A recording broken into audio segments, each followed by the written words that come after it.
भगवान श्री कृष्ण कहते मेरा साथ छोड़ दो, इतने दिन मेरे साथ रहने के बाद में तुम्हारा मन चंचल। लेकिन भगवान शांत है। कल भी मैंने आपको बताया, प्रत्येक जिज्ञासु के सामने वो चाहे जितना उग्र होकर बोला हो, भगवान श्री कृष्ण अपनी स्थित प्रज्ञता से कभी विचलित नहीं होते। गीता की उपासना करने वाले महात्मा गांधी जी के जीवन की घटना भी मुझे स्मरण आती है, क्योंकि अभी नारायण देसाई जी गांधी सप्ताह कर रहे हैं, लेकिन मैं तो लगभग 6 वर्ष पूर्व इंग्लैंड में गांधी सप्ताह कर चुका हूं, ब्रेंट टाउन हॉल में, और जिसमें ब्रिटिश पार्लियामेंट के मेंबर्स आते थे। आयोजन एलएम सिंघवी ने किया था। जब मैंने वहां के ब्रिटिश पार्लियामेंट के मेंबर्स को कहा कि you can not follow me because I am going to speak Hindi, that is our national language, बड़ी नम्रता से वहां के उस व्यक्ति ने मुझे कहा, I don't want to depart from here, I don't follow you but I enjoy your rhythm. उसने आप जो बोलते हैं उसमें से जो धारा बनती है, उसमें से जो एक रस निश्चित होता है, मैं उसका आनंद ले रहा हूं, और वो 3 दिन तक रहे। लेकिन हमें अपना व्यक्तिगत प्रकाशन करने में बहुत विश्वास नहीं। लोग कहते हैं हमने वहां कथा की, हमने वहां प्रवचन किया। मैं भगवान से प्रार्थना करता हूं मेरे मुंह से कभी मेरी आत्म प्रशंसा न कराना, ये आपकी मेरी बड़ी कृपा हो। लोग जाने समझें, करें ना करें प्रचार, क्योंकि जब भगवान को प्रसन्न करने के लिए कोई कार्य किया जा रहा हो तो व्यक्ति तो उसमें बहुत छोटा है। यदि व्यक्ति उसको अपने बीच में उपस्थित करने की चेष्टा करे तो लगता है कि समर्पण में कहीं अभाव है, और उसको और जागृत करने की चेष्टा करनी चाहिए। भगवान श्री कृष्ण युद्ध के मैदान में खड़े हैं और अर्जुन इस समय कह रहा है कि मैं आपके प्रपन्न हो गया हूं। भगवान को यह शब्द बड़ा अच्छा लगता है, प्रपन्न पारिजाताय, तोत्र वेतय के पाणये। भगवान के हाथ में एक लगाम है और दूसरे हाथ में चाबुक। कैसी विचित्र बात है। प्रपन्न पारिजाताय तोत्र वेतय के पाणये, और वंदना करते हुए कहते हैं भगवान मैं आपको नमस्कार करता हूं। बहुत बड़ा संदेश है इसके भीतर। जो लोग अपने जीवन की लगाम परमात्मा को दे देते हैं ना, उनके इंद्रियों के घोड़े विचलित नहीं होते। और जो प्रपन्न होकर अपने को परमात्मा को समर्पित करता है, उसका रक्षण करने का भार भी भगवान के ऊपर आ जाता है। अपने पूर्व प्रवचन में निश्चित रूप से कभी कहा होगा, क्योंकि पहले मैं बहुत बार सद्विचार परिवार के आयोजन में कई वर्षों तक प्रतिवर्ष यहां आता रहा, और 5-5, 6-6 दिन के लिए प्रवचन सत्र होते रहे। जब आप किसी को समर्पित कर देते हैं तो जिसको समर्पित किया जाता है उसको चिंता अधिक होती। आपने बहुत बड़ा दिन भर व्यापार किया और सायंकाल आपको 10 लाख रुपए मिल गए।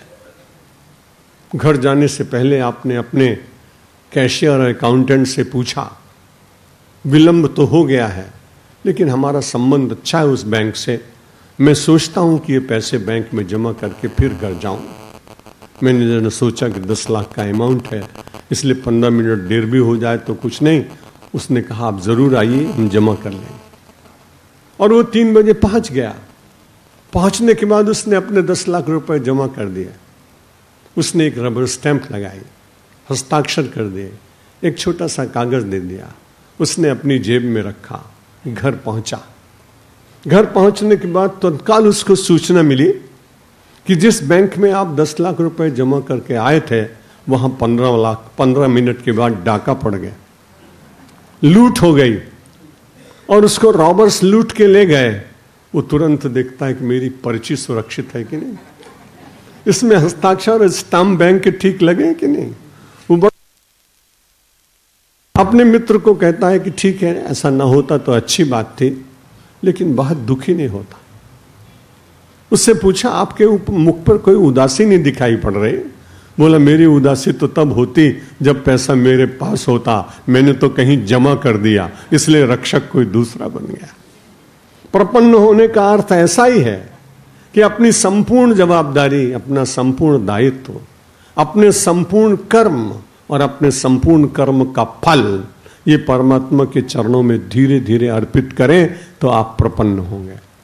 खाली सुबह शाम तुम्हें माता च पिता तुम्हें बोले बड़ी अच्छी है, आपको नमस्कार करता हूं, आप बोलते हैं, लेकिन उन लोगों के ऊपर बड़ी दया आती है जो नए 1200 रुपए चप्पल पहनकर जाते हैं मंदिर और एक बार भगवान की ओर कहते हैं तुम्हें वो माता, और फिर दूसरी तरफ देखते हैं कि चप्पल कोई न उठा ले जाए तो कहते हैं चपिता तुम्हें वो।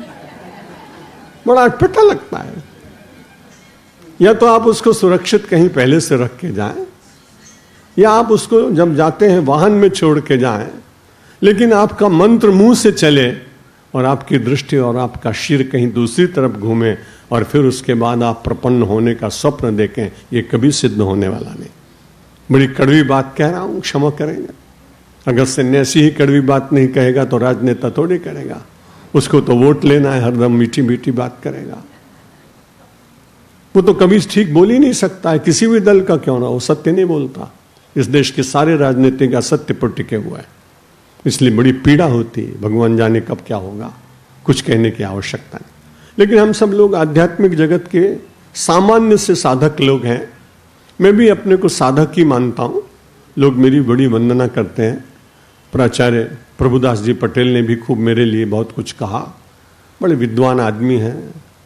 और जब वो कोई हमारा परिचय देता है तो मैं उसमें से कुछ माइनस करता हूं। मैं जानता हूं कि भाई बहुत विद्वान लोग होते हैं, अलंकारिक भाषा में बोलते हैं, इसलिए मेरा परिचय जब भी देते हैं तब वो अतिशयोक्त अलंकार का प्रयोग करते हैं, इसलिए मैं उसको सच मानता नहीं। मैं भूमि पर खड़ा हुआ अपने को देखता रहता हूं, मैं कहां हूं। और जब आप अपने को देखते रहेंगे कि आप कहां खड़े हैं तो निश्चित रूप से आपकी शक्ति बढ़ेगी। दूसरों की तुलना पर तौलते तौलते जीवन यूं ही व्यतीत होता जा रहा है। किसी ने अच्छा कह दिया, किसी ने बुरा कह दिया। जिसने अच्छा कह दिया धीरे धीरे और अच्छा कहता गया, वो आपकी चाटुकार की पंक्ति में आ गया। आपने उसकी आलोचना की, कल तक बड़ी मैत्री थी, धीरे से संबंध तोड़ता है, क्योंकि उसने अपनी आलोचना सहन करने की शक्ति नहीं।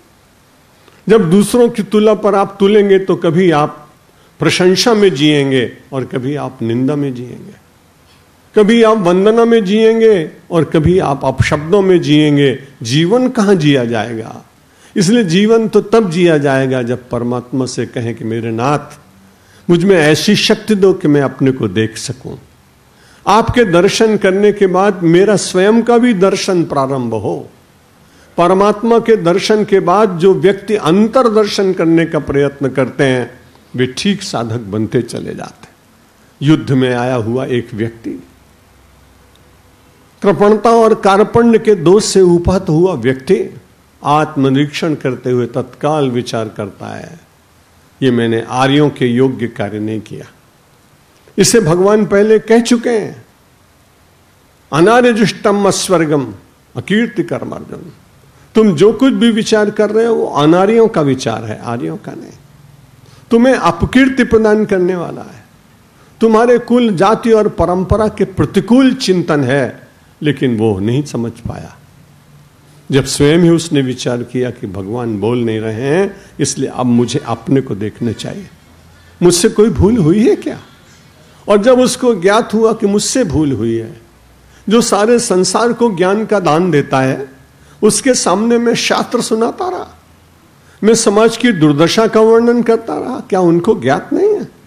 और फिर जब उसने कहा कार्पण्य दोषो पहत स्वभाव पृच्छामि त्वाम धर्म सम्मूढ़ चेता यश्रेयस्यात् निश्चितम ब्रूहि तन्मे शिष्यस्ते हम साधिमाम त्वाम प्रपन्नम।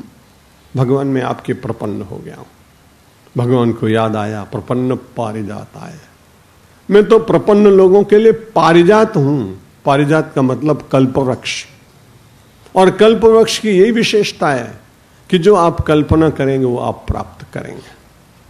इसलिए बहुत सावधान रहना है कि कल्पवृक्ष की प्राप्ति होने के बाद संकल्प कैसा जगना चाहिए, विचार कैसे उठने चाहिए, वृत्ति कैसी होनी चाहिए, चिंतन की दिशा क्या होनी चाहिए, ये ज्ञात रहेगा तो कल्पवृक्ष के नीचे बैठकर लाभ उठा सकेंगे। और यदि संकल्प और चिंतन की दिशा ठीक न हुई तो कई बार कहीं उल्टा ही न मांग बैठे, मिला कल्प वृक्ष, मन में विचार करने लगा, अंत में हूं, अंधेरा है, इतनी साधना करने के बाद तो कल्प वृक्ष मिला, लेकिन अब उसके मन में विचार जाएगा कि इस एकाकीपन में यदि कहीं सिंह आ जाए तो क्या होगा। उसने देखा सिंह दहाड़ता हुआ आ रहा है, उसने विचार किया ये सिंह मुझे खा जाए तो क्या होगा। जीवन चला गया, सिद्धि चली गई, विचार चले गए, समस्त जो कुछ भी प्राप्त था वो नष्ट हो गया, केवल एक संकल्प के न सुधरने के कारण। इसलिए बहुत बड़े सुख संपत्ति मिल जाए बड़ी अच्छी बात। आप लौकिक सुख के कल्पवृक्ष के नीचे बैठे अधिकांश लोग, लेकिन वो कल्पवृक्ष यदि आपकी दिशा चिंतन को कहीं विपरीत ले जाए तो संपत्ति भी जा सकती है, जीवन भी जा सकता है, संस्कार भी जा सकते हैं, पुनर्जन्म भी दोष युक्त हो सकता है। इसलिए बहुत बड़ी आवश्यकता है कि उस पारिजात के नीचे बैठकर परमात्मा की निकटता प्राप्त करने के बाद, और भगवान को कहा तोत्र वेत्रई के पाणय, और जिस रथ पर बैठे हुए हैं अर्जुन और जिसको भगवान हाँक रहे हैं, तथा श्वेतेर हरे युक्ते महतिस चंदन स्थित, जिस रथ पर बैठे हुए हैं बड़ा मार्मिक प्रसन्न है, वहां श्यामवर्ण के घोड़े भी हो सकते हैं, भूरे घोड़े भी, भूरे रंग के भी, ग्रे कलर के भी हो सकते हैं, लेकिन वहां महाभारत का लिखते हैं कि जिस रथ पर भगवान बैठे वो अर्जुन के रथ के घोड़े श्वेत, और श्वेत आप जानते हैं ये सत्वगुण होता है। सत्वगुण का जो है रंग वो माना गया है श्वेत है, इसलिए महात्मा बुद्ध श्वेत वस्त्र पहनते हैं। महावीर या तो दिगंबर अवस्था में है, और यदि कभी श्वेतांबर है तो श्वेतांबर हैं, वहां सफेद वस्त्र हैं। यहां ततः श्वेतेर हरे युक्ते महतिस चंदने स्थितौ, भगवान अर्जुन के चंदन पर रथ पर बैठे हैं, तोत्र वेत्रई के पाणय, एक हाथ में घोड़े की लगाम है और दूसरे हाथ में भगवान के चाबुक है। भगवान कह रहे हैं कि सीधे सीधे चलोगे तो लगाम में तुम्हारी पकड़े रहूंगा, और गड़बड़ करोगे तो चाबुक पड़ेगी, फिर रोना मत। प्रतिकूलता की चाबुक जब पड़ने लगे तब समझना कि अपना ही दोष हुआ है कहीं, परमात्मा को दोष न देना। अपनी करनी बिगड़ी होगी, अपनी वाणी बिगड़ी होगी, अपनी दृष्टि बिगड़ी होगी, अपने मन में किसी के प्रति द्वेष जागा होगा, किसी के अकल्याण की इच्छा जागी होगी। इसलिए परमात्मा के प्रपन्न होने के बाद भक्त की बहुत जवाबदारी बढ़ती है। परमात्मा तो उसकी जवाबदारी ले ही रहा है, उसके दायित्व को स्वीकार कर ही रहा है। भगवान के उन पवित्र दर्शन करते करते अर्जुन ने मंथन किया। मंथन करते करते 6ठे अध्याय तक पहुंचे, बीच की बहुत सारी बातें। बार बार अर्जुन ये कहता है मुझे आप निसंशय बात बताइए, निश्चितम ब्रूहि तन्मे। आप गुजराती में बहुत बार कहते हैं गोल गोल बातों ना करो, सीधी बात करो। अर्जुन भी कह रहा है तुम्हारी गोल गोल बात नहीं चाहिए मुझको, सीधी बात बताइए, निश्चितम ब्रूहि। वहां भी एक अध्याय में वो कह चुका है कि कभी आप कभी कर्म की निंदा करते हैं, कभी ध्यान को अच्छा बताते हैं, और आपके इस बताने के कारण मेरी बड़ी कठिनाई हो रही है। किम कर्मेति कवयोप्यत्रमोहिता। इसलिए आप मुझे जो निश्चित है वही कहिए, जिसमें मेरे मन का संशय टूट जाए, ऐसी बात कहिए। और मन को बड़े स्पष्ट रूप से कहता है कि आपके साथ रहने पर भी मैं कैसा अभागा हूं कि मैं अपने मन को वश भी नहीं कर पाया। चंचलम ही मन कृष्ण प्रमाथि बलवत दृढ़म, और इतना बलवान है कि चलते हुए पवन को तो मैं पकड़ सकता हूं, लेकिन भागते हुए मन को मैं पकड़ नहीं पाता हूं। आप यहां बैठे हैं मारुति धाम के इस पवित्र सभागार में, लेकिन अगर अभी आप तत्काल जाकर के कांकरिया तालाब पे घूम रहे हो तो मुझे क्या पता। इसलिए बड़ी कठिनाई है। मन तो एक क्षण में कभी ताजमहल में चला जाता है, और कभी अक्षरधाम में चला जाता है, और कभी निज धाम में तो बहुत कम बैठ पाता है, जो लोग निजधाम में बैठ पाते हैं वही वास्तव में अक्षरधाम के अधिकारी बनते हैं। अर्जुन कह रहा है महाराज मैं तो आज बड़ी सीधी सी बात कहता हूं, दुनिया कुछ भी कहे कहे कि भगवान के साथ रहने पर भी तेरा मन चंचल है, कैसा साधक है तू? मुझे लोगों की चिंता नहीं। चंचलम ही मन कृष्ण प्रमाथि बलवद दृढ़म तस्यहम निग्रहम। मैं उसके निग्रह को इतना कठिन मानता हूं जितना किसी पवन के वेग को पकड़ना कठिन। ऐसे समय में भगवान श्री कृष्ण कह सकते थे अब मैं तेरे रथ पर नहीं बैठूंगा, अब मैं तेरे साथ नहीं रहूंगा। इतना समझाने बुझाने, इतने दिन साथ रहने पर भी तेरा मन चंचल ही है तो रहे, मैं चलता हूं।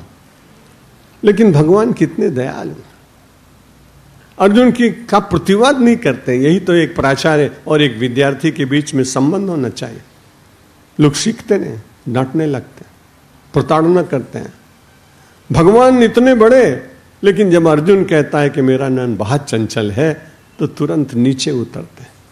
जिसका मन इतना ऊंचा, जिसकी बुद्धि उतनी, जो सच्चिदानंद परमात्मा, एक जीव न मिलता तो न मिलता, क्या फर्क पड़ता, लाखों लोग भक्त थे उनके, लेकिन उतरना पड़ता है। कोई आदमी दौड़ने के बाद मिल्खा सिंह के साथ दौड़े तो एक दो आदमी दौड़ सकते हैं, लेकिन ये दौड़ने में पूरे समाज को साथ ले चलना हो तो मिल्खा सिंह को अपनी गति कम करनी पड़ेगी। परमात्मा श्री कृष्ण को अर्जुन अपने साथ लेकर जाना है, इसलिए भगवान ने कहा इसकी भूमिका में मुझे उतरना पड़ेगा। कैसे दिव्य आचार्य, कैसे मार्गदर्शक, कैसे भगवान, कैसी करुणा, कैसे प्रपन्न का रक्षण करने का विचार। तुरंत भगवान ने कहा तुम ठीक कह रहे हो अर्जुन, असंशयम, तुमने जो कुछ कहा है no doubt that is correct. जो तुम कह रहे हो मैं तुम्हारे साथ अपनी सहमति प्रकट कर रहा हूं। अर्जुन बड़ा प्रसन्न हुआ मन ही मन कि मेरा मन चंचल है ना, इनका भी होगा तो जरूर। एक व्यसनी व्यक्ति दूसरे व्यक्ति को व्यसनी ही मान लेता है, कैसी विचित्र बात, ये मानवीय दुर्बलता है। बड़ा प्रसन्न हुआ।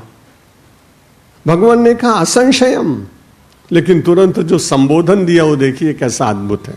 गीता का तो एक एक शब्द ऐसा मार्मिक है, जीवन भर उसकी व्याख्या करे तो कोई कर नहीं सकता, और उसको कोई समझ गया है ऐसा कहे तो उससे कम बुद्धिमान दूसरा हो नहीं सकता।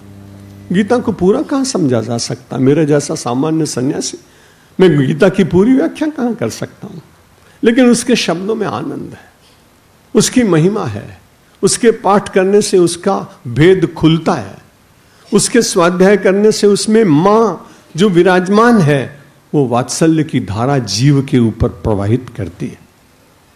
भगवान ने यहां तो कह दिया असंशयम, जो तुम कह रहे हो बिल्कुल ठीक है, लेकिन अर्जुन तुम हो कैसे, जरा विचार तो करो। महाबाहो, तुम्हारी भुजाएं कितनी विशाल है, इन भुजाओं के द्वारा तुम राक्षसों को पकड़ लेते हो, अपने प्रतिद्वंदियों को पराजित कर देते हो, और इतने बलवान होकर मन के सामने हार रहा।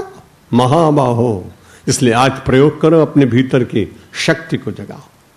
मनुष्य के भीतर की पॉसिबिलिटी, संभावना, उसको प्रकट करने में भगवान श्री कृष्ण जितने दक्ष हैं उतना संसार में संभवतः कोई दिखाई नहीं पड़ता। असंशयम महाबाहो मनो दुर्निग्रहम चलम, बड़ा दुर्निग्रह है, बड़ा चंचल है, मैं मानता हूं, लेकिन महाबाहो एक तुमको रास्ता बताऊं, बड़ा सरल सा मार्ग। अर्जुन बड़ा प्रसन्न हो गया। आज भगवान प्रसन्न हैं, कहते हैं अभ्यासेनुत कौन्तेय वैराग्येण च गृह्यते। पहली पंक्ति में जो संबोधन दिया वो कहा महाबाहो, और दूसरी पंक्ति में उसका संबोधन दिया कौन्तेय। बोला देख तो किसका बेटा है। जब किसी के माँ बाप का स्मरण कराओ तो उसका शौर्य जागता है। किसी कायर क्षत्रिय को कह दो अरे तुम तो राणा प्रताप के वंशज हो तो भाला तन जाएगा। किसी कंजूस वैश्य से कह दो कि तुम तो भामाशाह के वंशज हो तो थैली खुल जाएगी। किसी ब्राह्मण को कह दो कि तुम तो बहुत बड़े भरद्वाज कश्यप कणादि के शिष्य हो तो भोगवादी चिंतन समाप्त हो जाएगा। चौथी जाति के संबंध में चर्चा नहीं करूंगा कि 6 महीने की सजा हो जाती है। इसलिए मैं निवेदन कर रहा था कि यहां भगवान ने विचार करने के लिए सोचा कि अर्जुन के भीतर की शक्ति जगाई जाए। मैं इसे शक्ति दे दूंगा तो ठीक है, वो तो है, मेरी करुणा तो इसके ऊपर संपूर्ण है, लेकिन मेरी करुणा के साथ इसका आत्म पुरुषार्थ जगना चाहिए। पौरुष और परमात्मा की कृपा, इन दोनों का यदि संयोग होता है तो साधक को बड़ी जल्दी सफलता मिलती है। भगवान ने कहा असंशयम महाबाहो मनो दुर्निग्रहम चलम अभ्यासेन तो कौन्ते। अरे कुंती के पुत्र, तेरी मां ने कितनी तपस्या करके अपने मन को वश में किया, कितनी कठिनाइयों के बीच में तुम सब लोगों का पालन किया है, कितने अपमान के घूंट सहन किए हैं, और उन सब के बीच में कभी भी भगवान का विस्मरण नहीं किया। यदि कभी स्मरण आया भगवान श्री कृष्ण को तो केवल 2 महिलाओं का स्मरण किया है, एक द्रौपदी का स्मरण किया है और एक कुंती का स्मरण किया, अपनी अष्टपटरानियों का स्मरण नहीं किया। प्रेम के क्षेत्र में जब कभी स्मरण किया तो वियोग की अग्नि में जलने वाली राधिका का स्मरण किया। अपने लोग हैं उनमें भगवान श्री कृष्ण द्रौपदी को और कुंती का स्मरण करते हैं। भगवान कहते हैं अभ्यासेन तो कौन्तेय वैराग्येण च गृह्यते। अब जो संशय जग गया, भगवान ने मार्ग बताया कि रोज अभ्यास करो, वैराग्य करो। अब वो भगवान से यही कह रहा है 6ठे अध्याय में कि मेरे संशय का उच्छेद करने में कोई दूसरा मुझे दिखाई नहीं पड़ता। जितने लोग हैं उनके पास छोटी छोटी चाकू है, लेकिन इतना कोई अच्छा ऑपरेशन करने वाला आप जैसा कोई एमएस दिखाई नहीं पड़ रहा। इसलिए मेरे संशय का विच्छेद करो और इसको मेरे भीतर से निकाल दो। तो भगवान ने कहा तो मैं तुम्हें बात बताता हूं। श्री भगवान उवाच, 7वें अध्याय में भगवान ने कहा श्री भगवान उवाच। महर्षि वेदव्यास जी लिखते हैं भगवान बोले, ये बड़ी अच्छी बात। अर्जुन यही तो चाहता है कि भगवान बार बार मुझसे बोले। न बोलने का दुख वो अनुभव कर चुका है, इसलिए बार बार देखता रहता है कहीं तूषणी न हो जाए, कहीं एकदम चुपचाप न बैठे। इसलिए बीच बीच में भगवान अपने आप ही उसकी अंतर जिज्ञासा को जानकर, कई बार हम जिज्ञासु बनते हैं वाणी के द्वारा, कई बार हमारी जिज्ञासा अंतर में प्रकट होती है। प्राचीन काल के ऋषि अपने आप ही उन जिज्ञासाओं को जान लेते थे। ये परंपरा भगवान आदि शंकराचार्य तक दिखाई पड़ती है। जब वो बैठे हुए और जा रहे हैं बहुत सारे लोग, तो उन्होंने देखा अरे आज तो बड़ी अद्भुत बात हो रही। आज देखा उन्होंने वट तरोर मूले वृद्धा शिष्या गुरुर युवा। आज मैंने बड़ा आश्चर्य हुआ, एक जाने वाला पथिक अपने आध्यात्मिक साधकों के बीच में वर्णन करता है। आज तो बड़ा आश्चर्य हुआ। क्या हुआ? आज वटतरोर मूले, बरगद के वृक्ष के नीचे, बढ़ने झाड़ने नीचे वृद्धा शिष्या, જેટલા શિષ્ય હતા બધા વૃદ્ધ હતા, ગુરુ યુવા, અને જે गुरुजी महाराज ये तो अत्यंत युवक। बाद में उसने पूछा इसमें आश्चर्य की क्या बात? बोले आश्चर्य की बात यह है किसी ने कोई प्रश्न किया ही नहीं। गुरोस्तु मौनम व्याख्यानम, गुरु ने अपने प्रत्येक शिष्य की जिज्ञासा को जान लिया और अलग अलग सब लोगों के प्रश्नों का उत्तर दे दिया। गुरोस्तु मौनम व्याख्यानम। बाद में जब सब लोग उठे तो बड़े प्रसन्न थे। वो आदमी ये दृश्य देखता रहा, साधक था, सब लोगों को प्रणाम किया। उन्होंने कहा आप बड़े प्रसन्न हैं सब लोग, लेकिन आप लोग बोले तो कोई नहीं। बोला तुमको पता नहीं है, गुरोस्तु मौनम व्याख्यानम। हर शिष्य के पास आकर गुरु मौन व्याख्यान कर रहा था और शिष्यास्ते सर्व छिन्न संशया, और जितने शिष्य थे उनके संशयों का छेदन हो गया। यहां अर्जुन बड़ा भाग्यशाली है, उसने भगवान से बार बार प्रश्न किए हैं, लेकिन अभी तत्काल यहां उसने कोई प्रश्न नहीं किया है। अब भगवान अपने आप बोले। अर्जुन बड़ा प्रसन्न होता है जब जब भगवान की मुखाकृति को देखता है, उसको लगता है भगवान बोल रहे हैं, अमृत झर रहा है, शब्द पुष्प परमात्मा की इतनी सुवास दे रहे हैं, जीवन की दुर्गंध मिटती जा रही। भगवान ने कहा तो सुनो, मैया सक्त मना पार्थ योगम युंजन मदाश्रया। तुम अपने मन को मेरी तरफ लगा। पहले श्लोक में भगवान ने कहा मैया सक्त मना पार्थ योगम युंजन मदाश्रय असंशयम समग्रम माम यथा ज्ञास्यसि तच्छृणु। भगवान ने फिर कहा, अभी तो बोले हैं, श्री भगवान बोले, फिर सुनने फिर ही क्यों गए? सुनो, आप सब लोग गृहस्थ लोग हैं, मैं तो कभी कभी ठहरता हूं ना, बड़ा अच्छा लगता है। कोई जरूरी बात कहनी होती है तो मैंने सुना है एक दूसरे कहते हैं सामड़ो छो, आप लोग जान गए होंगे। यहां मैं उसकी व्याख्या करूंगा नहीं, क्योंकि मेरा तो अनुभव ही नहीं है, मैं तो सुनी सुनाई बातें कर रहा हूं। तो मुझे लगा जब भगवान ने कहा कि जब श्री भगवानोवाच हो ही गया, तब उसके बाद श्रृणु क्यों कहा? इसलिए कहा कि बहुत आत्मीयता है। बहुत आत्मीयता होने के बाद में बार बार स्मरण दिलाना पड़ता है कि मैं कुछ कह रहा हूं, ध्यान से सुनो। मैया सक्त मना पार्थो, इतने नाम भगवान ने अर्जुन के दिए हैं, बड़ा अद्भुत लगता है कि क्या भगवान की लीला कैसे अद्भुत है। अभी महाबाहो कहा था, फिर कौन्तेय कहा, अब यहां उसको पुकारने के लिए पार्थ कहा। पार्थ, पा का अर्थ होता है परमेश्वर, अर्थ का होता है के लिए। जो परमेश्वर के लिए जिए उसका नाम पार्थ। इसलिए भगवान ने कहा तू तो हमारे लिए जीता है, इधर उधर की क्यों चिंता करता है? जब तू जी ही रहा है मेरे लिए, है प्रपन्न हो चुका है, तब तुझे चिंता क्यों करनी चाहिए? पर मुझे तू पूछ रहा है कि मेरे में मन को वश में मैं कैसे करूं, तो मुझे कहना पड़ रहा है, हे पार्थ मैया सक्त मना, मेरे में अपने मन को आसक्त करो। मई आसक्त। अभी हम सब लोगों का भगवान में मन में आसक्त नहीं है। जिसके साथ आसक्ति होती है उसके साथ आदमी पागल जैसा हो जाता है।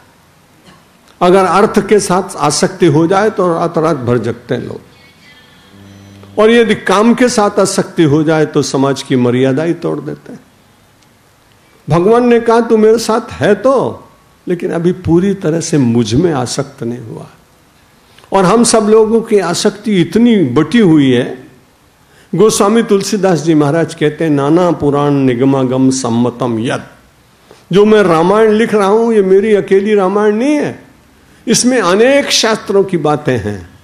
इसलिए गोस्वामी तुलसीदास जी महाराज को लगता है कि ये पढ़ा होगा श्लोक, और उन्होंने आसक्ति के केंद्र बताए कि जननी जनक बंधु सुत दारा, कि तन धन धाम सुहृद परिवारा, कि सब कर ममता ताग बटोरी, मम मन मन ही बांध बट डोरी। तो सो सज्जन मोहि प्रिय है कैसे, लोभी हृदय बसे धन जैसे।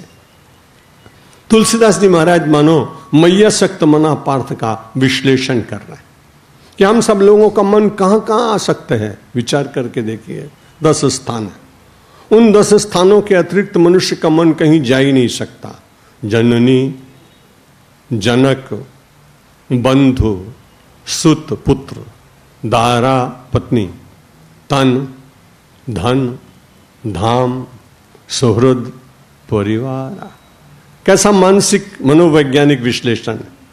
तुलसीदास जी सारे संसार के लोगों के मन को पढ़कर कहां कहां व्यक्ति की आसक्ति हो सकती है, ऐसा भारत का कवि ही लिख सकता है, कोई दूसरा लिख नहीं सकता। गोस्वामी तुलसीदास जी क्रांतदर्शी महापुरुष, मांगलिक वाणी देने वाले महापुरुष हैं।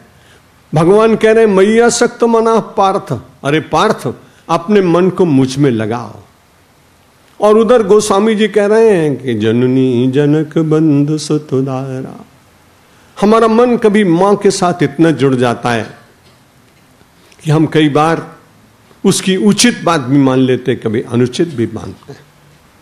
लेकिन भरतलाल जी की मैया सक्त मना पार्थ, श्री राम के चरणों में अनन्य अनुराग होने के कारण चक्रवर्ती साम्राज्य आशीर्वाद में मिल जाता है दशरथ के द्वारा।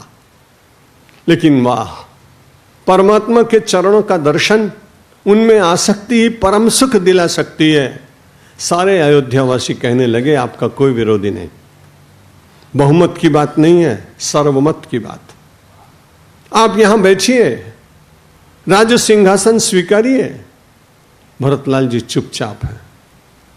आपुन दारुण दीनता कहूं सब ही समझाए, देखे बिन रघुनाथ पद जिय के जरने न जाए। उत्तरकांड।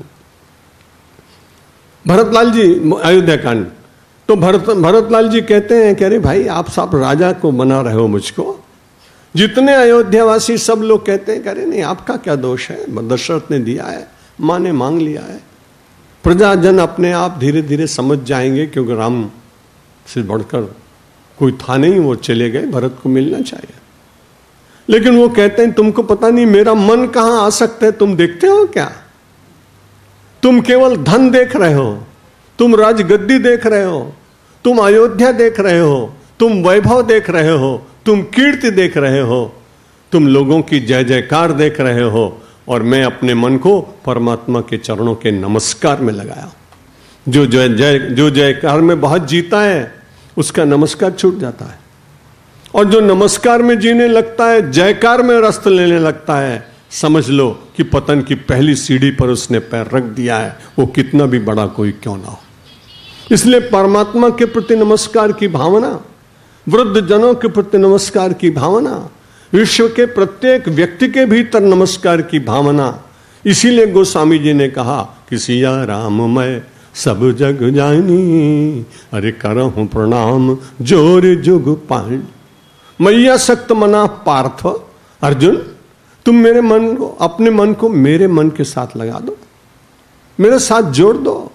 भरतलाल जी कहते हैं वहां अयोध्या में कि आपुन दारुण दीनता सब ही कहूं समझाए। मैं आप सब लोगों को अपने मन की दीनता बड़ी नम्रता पूर्वक कह रहा हूं।